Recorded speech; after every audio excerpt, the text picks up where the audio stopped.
Hello everyone, Shri IAS academy में आपका स्वागत है। जैसा कि आप जानते हैं कि श्री आईएएस एकेडमी ने आंसर राइटिंग सीरीज की शुरुआत की है, जिसके अंतर्गत ऑलरेडी हमारे 330 पार्ट आ चुके हैं। ये हमारा पार्ट 331 है। अपने इस पार्ट में हम देखेंगे कि आपके द्वारा हमारे टेलीग्राम चैनल पर किस प्रकार का प्रश्न लिखकर भेजा गया, उसे आपने किस तरीके से लिखा और वास्तव में आपको उसमें किन किन बिंदुओं को ऐड करने की आवश्यकता है। काफ़ी अच्छा प्रश्न है, तो देखते हैं। जैसा कि आप देख रहे हैं, ये प्रश्न आपके द्वारा हमारे टेलीग्राम चैनल पर लिखकर भेजा गया है। तो सबसे पहले हम आपके इस प्रश्न को पढ़ेंगे, आपके उत्तर को पढ़ेंगे और देखेंगे कि वास्तव में आपने इसे कैसे लिखा है और इसमें किन किन बिंदुओं को ऐड करने की आवश्यकता है। आपका प्रश्न है, आप इस बात से सहमत हैं कि नवीकरणीय ऊर्जा ही भविष्य का एकमात्र विकल्प हो सकती है? क्या आप इस बात से सहमत हैं? ठीक है। इस संदर्भ में भारत की क्या स्थिति है, विश्लेषण करें 250 शब्दों में। आपने लिखा है, नवीकरणीय ऊर्जा संसाधनों से प्राप्त ऊर्जा को नवीकरणीय ऊर्जा कहते हैं। गौरतलब है कि नवीकरणीय ऊर्जा संसाधन कभी समाप्त न होने वाले संसाधन होते हैं जिन्हें पुनः प्राप्त किया जा सकता है। इसमें सौर ऊर्जा, भूतापीय ऊर्जा, पवन ऊर्जा, वायु ऊर्जा, बायोमास ऊर्जा आदि शामिल हैं। नवीकरणीय ऊर्जा का महत्व, ये पर्यावरणीय प्रदूषण को कम करेगी क्योंकि जीवाश्म ईंधन के जलने से वायु प्रदूषण होता है। बढ़ती जनसंख्या, आधुनिकी तकनीकी विकास और विद्युतीकरण की बढ़ती दर ने नवीकरणीय ऊर्जा की मांग को बढ़ाया है। साथ ही बदलती जलवायु स्वास्थ्य और CO2 का कम वहन करने में भी सहायक है। नवीकरणीय ऊर्जा संसाधन पारंपरिक ऊर्जा संसाधनों की अपेक्षा सस्ते एवं अधिक वहनीय है। निस्संदेह आज भूतापीय ऊर्जा से बड़ी मात्रा में ऊर्जा की जरूरतों को पूरा किया जा सकता है। भारत में नवीकरणीय ऊर्जा का लक्ष्य, भारत उन देशों में से एक है जहां नवीकरणीय ऊर्जा स्रोतों से ऊर्जा का सबसे बड़ा उत्पादन होता है तथा एकमात्र ऐसा देश जहां नवीकरणीय ऊर्जा के लिए अलग से नवीन एवं नवीकरणीय ऊर्जा मंत्रालय का गठन किया गया। भारत सरकार ने नवीकरणीय ऊर्जा स्रोतों द्वारा 2022 तक 175 गीगावाट ऊर्जा उत्पादन का लक्ष्य निर्धारित किया है। भारत सरकार का यह संकल्प है कि 2030 तक बिजली उत्पादन की 40% की पूर्ति इसी से होगी। प्रधानमंत्री किसान ऊर्जा सुरक्षा एवं उत्तम महाअभियान PM कुसुम योजना, अटल ज्योति योजना व सोलर पार्क योजना ने किसानों को पानी और ऊर्जा प्रदान करने और अन्नदाता को ऊर्जादाता बनाकर उनकी आय बढ़ाने के अच्छे प्रयास में लगी है। भारत ने जलवायु परिवर्तन की समस्या से निपटने के लिए अनेक कदम उठाए हैं। इसी के तहत पेरिस जलवायु समझौता भी एक मंगली परिकल्पना है तथा COP21 में इस क्षमता का 40% 2030 तक नवीकरणीय ऊर्जा से आने की प्रतिज्ञा भी की है। अच्छी बात यह है कि इन लक्ष्यों को पूरा करने के साथ साथ भारत कई विकसित देशों को पीछे छोड़ते हुए दुनिया के सबसे बड़े हरित ऊर्जा उत्पादों में से एक बन जाएगा। अच्छा उत्तर आपने लिखा है, लेकिन वही है कि उत्तर में फ्लो नहीं है। फ्लो का मतलब क्या होता है कि आपका यहाँ से जो उत्तर शुरू हो, यहाँ से जो खत्म हो और इसकी जो प्रारंभिक लाइन है वो इससे लिंक हो, जिसको हम बोलते हैं संयोजक शब्द। ठीक है, ऐसे क्या लग रहा है कि ये उत्तर पूरा का पूरा विखंडित है और UPSC का कहना है कि आप हमें विखंडित उत्तर लिखकर मत भेजिए। ठीक है ना। आप जब UPSC का मेंस का पेपर देखेंगे तो उसमें यही वो कहते हैं कि आपका जो उत्तर हो उसमें भाषा शैली काफ़ी अच्छी हो, प्रभावान हो, शुद्ध हो, साफ हो और तथ्यों का सकारात्मक उपयोग हुआ हो। ठीक है, जैसे आपने यहाँ पे भी बिना पैरा के ही इसको उपयोग में किया है। आपने कंटेंट अच्छा डाला है, पॉइंट अच्छे डाले हैं, लेकिन इन पॉइंट को भाषा शैली में गढ़िए और कोशिश ये करिए कि एक प्रश्न के उत्तर में 10 पॉइंट ना हो। यानी कि मेरा ये मानना होता है, हम आपको पॉइंट में देखिए इसलिए देते हैं क्योंकि हम आपको फ्रेम देते हैं। ठीक है, तो आप हमें ये मत समझा करिए कि मास्टर ने फ्रेम दिया है तो उसी बेस पर हम लिखते हैं। यानी कि जैसे मास्टर ने पॉइंट बनाए हैं वैसे ही हम भी पॉइंट बना दें, बिल्कुल भी नहीं। आपको तो हम ये छूट देते हैं और ऑलरेडी आपको पता होना चाहिए, शायद हमने इसका ऑडियो भी दिया था, हो सकता ना दिया हो, लेकिन हम 1-2 दिन से अब ऑडियो की क्लासेस भी शुरू कर दिए हैं आंसर फ्रेमिंग के साथ साथ कि आपको कैसे लिखना है।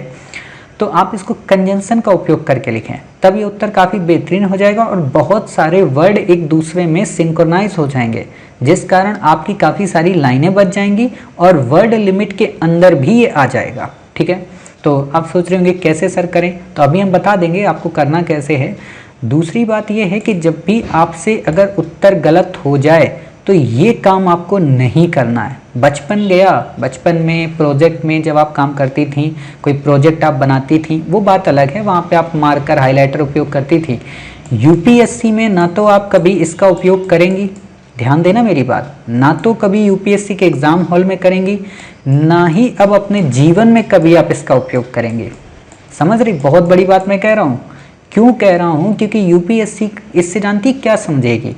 यूपीएससी ये समझेगी कि इस लड़की ने गलती कर दी है और अपनी गलती अब छिपाने के लिए उस बिल्कुल साक्ष्यों को मिटा रही है। यानी कि ये जब आईएएस बनेगी, कलेक्टर बनकर आएगी, तो ये क्या करेगी? अपनी गलती के या अपनी सबूत को हर हाल में मिटाने की कोशिश करेगी। यानी कि इसके व्यक्तित्व में अपनी गलती को स्वीकार करने का भाव नहीं है, अर्थात इसका व्यक्तित्व जो है वो काफी कमजोर है।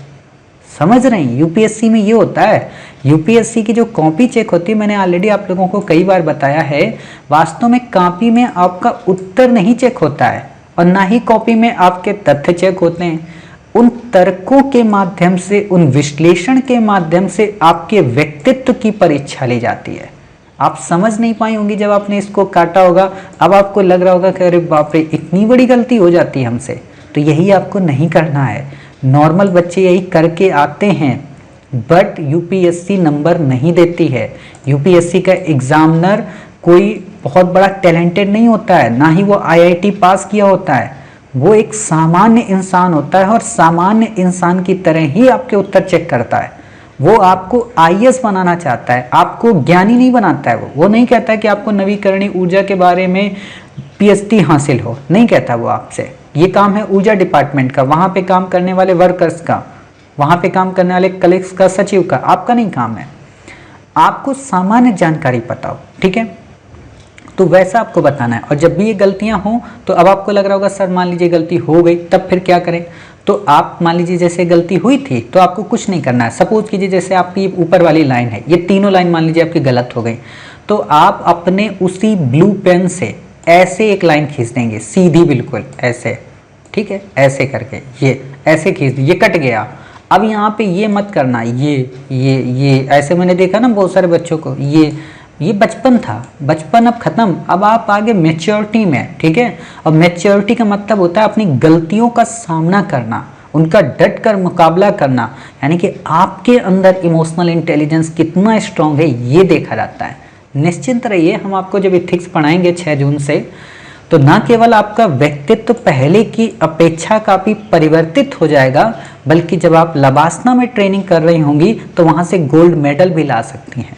क्योंकि हम आपको जो पढ़ाएंगे इथिक्स, वो लबासना से पूरी तरह से लिंक होगा, ठीक है? हमारी यूपीएससी की ट्रेनिंग से पूरा लिंक होगा, यूपीएससी के मैनेजमेंट से पूरी तरह से लिंक होगा, ठीक है? तो आप बिल्कुल निश्चिंत रहिए। और वहाँ से आपको न केवल ये समझ में आएगा कि हम कितने व्यक्तित्व के स्ट्रांग हैं, मतलब हम का मतलब आप स्वयं, आपको ये विश्वास होगा कि आप कितनी स्ट्रांग हैं अंदर से, बल्कि आपको ये भी पता चलेगा कि आप विपरीत से विपरीत परिस्थितियों में कितना अनुकूल भाव रख सकती हैं और किस तरीके से आप विभिन्न डायमेंशन में किसी भी चीज़ को सोच सकती हैं, ठीक है? वो तो हम वहाँ बताएंगे। चलिए, इतनी बातें हो गई। अब यहाँ पे एक बात और आती है, आपको इतना ज़्यादा डिटेल में नहीं लिखना है कि प्रधानमंत्री किसान ऊर्जा सुरक्षा एवं उत्तम महाअभियान, पीएम कुसुम ही काफ़ी है, ठीक है? क्यों काफ़ी? क्योंकि मैं वर्ड बचाने, इसी को तो कहते हैं स्किल, कि हम इतने वर्ड अपने बचा ले रहे, 3 2 5 3 8 वर्ड, बच गए 8 वर्ड, हम सीधा पीएम कुसुम ही लिखेंगे ना, ज़्यादा लिखने की क्या ज़रूरत है? क्लियर? तो आपको ये छोटी छोटी गलतियाँ नहीं करनी है।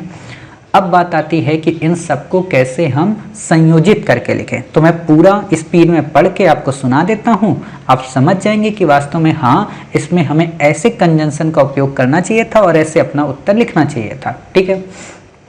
तो आप ऐसे लिख सकती हैं कि, और एक बात और मैं बताऊं यहाँ पे, वो ये है कि आप यहाँ पे थोड़ी सी कमियां बताइए, ठीक है? कमियां बताने के साथ ही इसको विश्लेषित करिए और इसको पॉइंट पे मत लिखिए। अभी देखना, महत्व को और कमियों को मिलाकर फिर भारत की स्थिति को बता देंगे, तो आपको देखना आंसर कितना गुंठित हो जाएगा, ठीक है? तो आप ऐसे लिख सकती हैं कि नवीकरणीय ऊर्जा संसाधनों से प्राप्त अच्छा यहाँ पे, अच्छा आपने ऐसे लिखा है नवीकरणीय ऊर्जा संसाधनों, ऐसा नहीं लिखना आपको। आपको देखो नवीकरणीय ही पूछा, नवीकरणीय को नवीकरणीय से क्यों शुरू करेंगे, आप ऐसे लिखा करिए कि ऊर्जा के वे संसाधन जो परंपरागत न होकर गैर परंपरागत होते हैं, अर्थात जो सतत रूप से कभी समाप्त न होने वाले संसाधन, उन्हें एक तरीके से नवीकरणीय ऊर्जा संसाधन के रूप में जाना जाता है। अर्थात ये गैर परंपरागत संसाधन होते हैं जिसके अंतर्गत सौर ऊर्जा, भूतापीय ऊर्जा, पवन ऊर्जा तथा बायोमास जैसी ऊर्जा इसमें शामिल होती है। वर्तमान परिदृश्य में बदलते जलवायु परिवर्तन तथा पर्यावरणीय प्रदूषण को ध्यान में रखते हुए इसकी महत्ता काफी ज्यादा बढ़ गई है। ये न केवल बढ़ती जनसंख्या, आधुनिक तकनीक के विकास और विद्युतीकरण की बढ़ती दर में अपना महत्वपूर्ण रोल प्ले कर सकती है, बल्कि कार्बन डाइऑक्साइड के होने वाले एमिशन को भी वहन करने में कम भूमिका निभा सकती है। ये न केवल पारंपरिक ऊर्जा संसाधनों की अपेक्षा सस्ती है, बल्कि काफी वहनी भी है। साथ में इसकी कई प्रकार की ऊर्जाएं जो भविष्य में काफी प्रासंगिक हो सकती हैं, चाहे भूतापीय ऊर्जा हो या हाइड्रोजन ऊर्जा हो। इन ऊर्जा की जरूरतों ने विश्व को एक वैकल्पिक मार्ग प्रदान किया है, जिससे वो जलवायु परिवर्तन को काफी अच्छे से डील कर सकते हैं। स्मरणीय हो के, है ना, ये लाइन आनी चाहिए, स्मरणीय हो कि भारत ने नवीकरणीय ऊर्जा के क्षेत्र में अपने आप को वर्ल्ड लीडर बनाने के लिए न केवल पेरिस क्लाइमेट समिट के अंतर्गत सौर ऊर्जा अलायंस का गठन किया, जिसके अंतर्गत यूएन के अधिकांश मेंबर को शामिल करने की बात की गई। अब यहाँ पे आपके दिमाग में एक आया होगा कि मास्टर आप भूल गए हो, यूएन के सभी मेंबर उसमें शामिल नहीं हैं। यूपीएससी ने क्वेश्चन भी पूछा था और ऑप्शन में गलत भी हुआ था प्रीलिम में। तो मैं आपको बता दूं, आपकी बात बिल्कुल ठीक है। पहले ये था कि कर्क रेखा और मकर रेखा के बीच में शामिल होने वाले जो देश हैं, यानी कि उष्णकटिबंधीय क्षेत्र के जो देश हैं, वो ही इसके पार्टिसिपेट बन पाएंगे। बट अभी इसी वर्ष भारत सरकार और फ्रांस की गवर्नमेंट ने डिसाइड किया कि अब यूएन के अधिकांश मेंबर भी इसके सदस्य बन सकते हैं, जो अलग अलग अक्षांश रेखा में अपने आप को स्थित किए हुए हैं। ठीक है, तो इसलिए मैंने ये लाइन बता दी। तो अब आप बता देंगे कि भारत सरकार ने पेरिस क्लाइमेट के अंतर्गत सौर ऊर्जा अलायंस का गठन किया, जो न केवल भारत सरकार की नवीकरणीय ऊर्जा की प्रतिबद्धता को जगजाहिर करती है, बल्कि उसकी परंपरागत ईंधनों पर निर्भरता को कम बनाती है। ये लाइन होनी चाहिए, तुलनात्मक होना चाहिए भाषा में, तब मजा आएगा। ठीक, और आपने जो ही ये बता दिया, फिर आप बताएंगी कि साथ ही भारत सरकार ने 2022 तक 175 गीगावाट ऊर्जा नवीकरणीय स्रोतों से प्राप्त करने का लक्ष्य रखा है, तथा 2030 तक अपनी बिजली उत्पादन की 40% की पूर्ति भी इसी से करने का लक्ष्य बनाया है। इसी दिशा में बढ़ते हुए सरकार ने न केवल पीएम कुसुम योजना की शुरुआत की, बल्कि अटल ज्योति योजना व सोलर पार्क जैसे योजना की शुरुआत करके न केवल किसानों को सक्षम बनाया, बल्कि उन्हें एक तरीके से उनकी इनकम को डबल करने का प्रयास भी किया। उम्मीद ही नहीं बल्कि पूरा भरोसा है कि आगे आने वाले समय में भारत न केवल नवीकरणीय ऊर्जा के क्षेत्र में विश्व का ग्लोबल लीडर बन सकता है, बल्कि कार्बन क्रेडिट को बिक्री करके भारत में निवेश के संसाधनों को प्रमोट कर सकता है, तथा जलवायु परिवर्तन में बदलते उपागमों में अपना रोल भी वहन कर सकता है। ऐसे आप लिख दीजिए, है ना। तो ऐसे आपका उत्तर काफी अच्छा हो जाएगा। ठीक है, उम्मीद है आप समझ गई होंगी कि वास्तव में इस प्रश्न का उत्तर कैसे लिखना है। अब यहाँ पे एक थोड़ी सी एरर और है, मंगली ऐसे नहीं लिखा जाता है। ठीक है ना, मंगली यहाँ पे ली आता है। ठीक है, बड़ी की मात्रा कुछ लोग लगाते हैं, लेकिन लगाना नहीं चाहिए, मंगली वैसे यही होता है। ठीक है, तो आप ऐसे लिख सकती हैं। उम्मीद है आप समझ गई होंगी वास्तव में इस प्रश्न का उत्तर बिना किसी पॉइंट का उपयोग किए भाषा शैली को अच्छे से बनाते हुए कैसे हम ग्रंथित कर सकते हैं और किस तरीके से हम बेहतर अपना उत्तर लिख सकते हैं। ठीक है, अब जब आप ये लिख लेंगी तो आप यहाँ पे 2-3 काम और कर सकती हैं। वो क्या कर सकती हैं कि आप इसमें एक तो इनिशिएटिव जैसे इंडिया के द्वारा रीवा में प्रोजेक्ट लगाया गया है, आप उसका जिक्र कर सकती हैं। गुजरात में सोलर रूफटॉप की बात की गई है। आप ये भी बात कर सकती हैं भारत का जो अपतटीय क्षेत्र है उसकी बात कर सकती हैं। ठीक है ना, और मज़ेदार तब हो जाएगा कि जब आप इंडिया का डायग्राम बना दें बीच में और उस इंडिया के फुल मैप में दर्शा दें, पूरी तरीके से तटीय क्षेत्रों में डाल दें पवन ऊर्जा। ठीक है, बीच में आप जो कच्छ का एरिया है ये वाला, ठीक है, यहाँ पे आप डाल दें एक तरीके से ज्वारी ऊर्जा, ठीक है, ऐसे डाल देंगे तो आपको और बेहतरीन नंबर मिल जाएगा। यानी कि वो इंडिया का मैप न केवल डायग्राम का काम करेगा, न केवल फ्लो चार्ट का काम करेगा, बल्कि आपके पूरे उत्तर को अभिव्यक्त कर देगा। 175 गीगावाट वहाँ पे लिख दीजिए, ठीक है, और साइड में यहाँ पे ऐसे क्रॉस का निशान लगा दीजिए मार्ग का मतलब नो परंपरागत। नो परंपरागत का मतलब कि हम इराक से, ईरान से, अपना सऊदी अरब से कच्चे तेल का इंपोर्ट नहीं कर रहे। समझ रहे हैं? ऐसे आप कर सकती हैं तो आपका उत्तर काफ़ी बेहतरीन हो जाएगा। आप यहाँ पे उजाला का भी उपयोग कर सकती हैं। उजाला योजना जो है, आप यहाँ पे एक तरीके से उदय स्कीम का जिक्र कर सकती हैं, ठीक है। उम्मीद है आप समझ गई होंगी कि वास्तव में अपने उत्तर को आप कैसे बेहतर से और बेहतर बना सकती हैं और इसकी भाषा शैली को किस तरीके से ग्रंथित कर सकती हैं, और जो ये एरर है इसको दूर करके अपने व्यक्तित्व को किस तरीके से एग्जामिनर के सामने परिष्कृत रूप में प्रस्तुत कर सकती हैं। क्लियर? मिलते हैं फिर आप ही के द्वारा भेजे गए एक नए उत्तर के साथ। तब तक अपना ख्याल रखिए और स्वस्थ रहिए।